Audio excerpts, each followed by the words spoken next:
What did you deliver? Asked Louise. Parish letters, I explained, having once again forgotten that Count Louise hadn't grown up with Christian parents. It's a paper infomercial, usually only a few pages, that gives information on the parish and dates for church service or Bible nights. Sometimes see my dad adds a saying or something like, "Oh Lord, teach us to perceive that we must die so that we become enlightened." Kai shook his head. Now that's just creepy. Why would you remember something like that? I shrugged.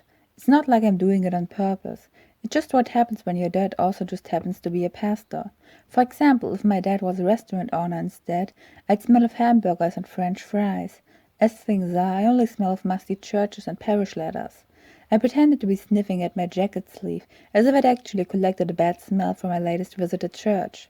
I don't get it, said Kai, and gave a sniff too, drawing back again when he didn't smell the French fries he was hoping for. Everyone already knows they're going to die. How are they supposed to get smarter than that? I shrugged once more. I don't know. It's probably got something to do with Easter and the afterlife. That's much more important and longer than the present one. So we should actually look forward to dying and take our life here on Earth less seriously.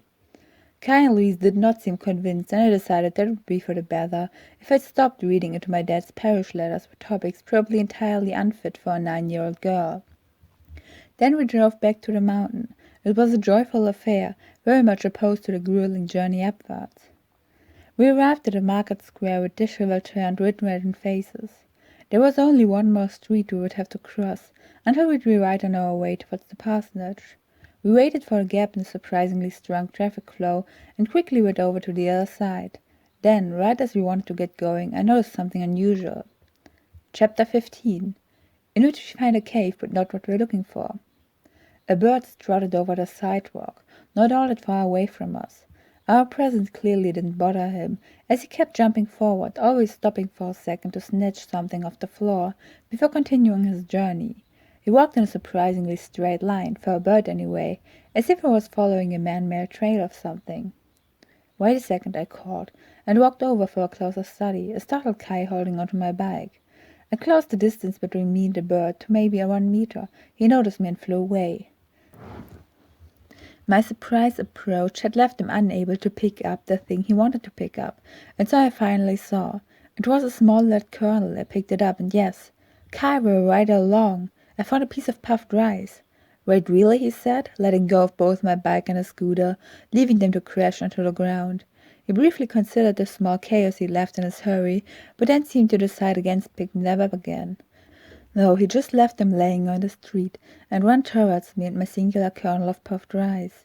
Though I gave him just a stern glance at that he caved in and turned around to begrudgingly push both bike and scooter towards my puffed rice-finding side. In the end, he balanced both against the nearby house wall, with Louise doing the same moments later. We all looked at the ground and actually found a trail of puffed rice kernels that seemed to lead around the drugstore building and into the shady backyard. Maria was here, Louise stated the obvious. Though Kai raised his voice on a dramatic finger, we can't tell for sure if she intentionally scattered the puffed rice across the floor, like Hansel and Gretel, or if she was just carelessly eating from an open packet. The second option seems more likely to me, Louise decided, without naming natural reason for her decision. After all, Maria's name is Maria, and not Gretel or Marguerite or Gretchen or Greta.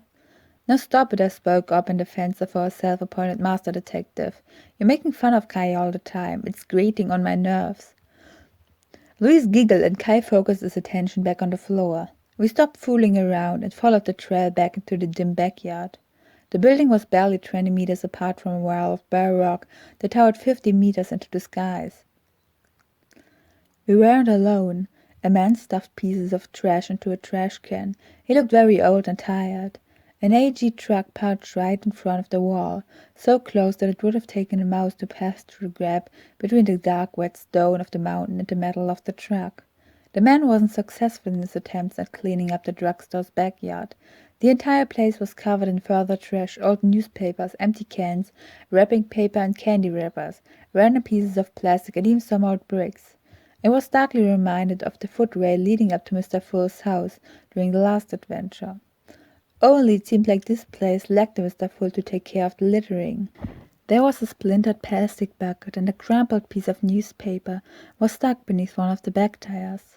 Say, Louise noted while picking up the last piece of stuffed rice, approximately 2 meters away from the parked truck. Didn't your father mention a cave somewhere around here? I think it might be right behind his truck. I turned towards the old man, still desperately trying to compress the trash, already in the trash can to fit even more trash into it. Tell, is there a cave entrance behind the truck there? At first, the man paid no attention to me. Maybe he was a little deaf, like Mr. Lush's father. I had to step closer and repeat my question another time, before he turned around, looking at me with a pair of sorrowful eyes. Yes, he said, at first distant, and then maybe, because he was relieved to have someone to talk to, with a little more enthusiasm. There's an actual cave. It's got a few twists and turns, but goes about 20 meters deep into the rock. It used to be a wine cellar for an inn that went bankrupt over 40 years ago. Now the people are using it as a landfill. It's not a pretty cave. It's wet, with water dripping down the walls everywhere, especially after heavy downpours. The back parts are constantly at risk of collapsing. For a while they were trying to preserve the cave with support beams of metal or wood, but everyone's mostly given up on the place. No one goes inside anymore.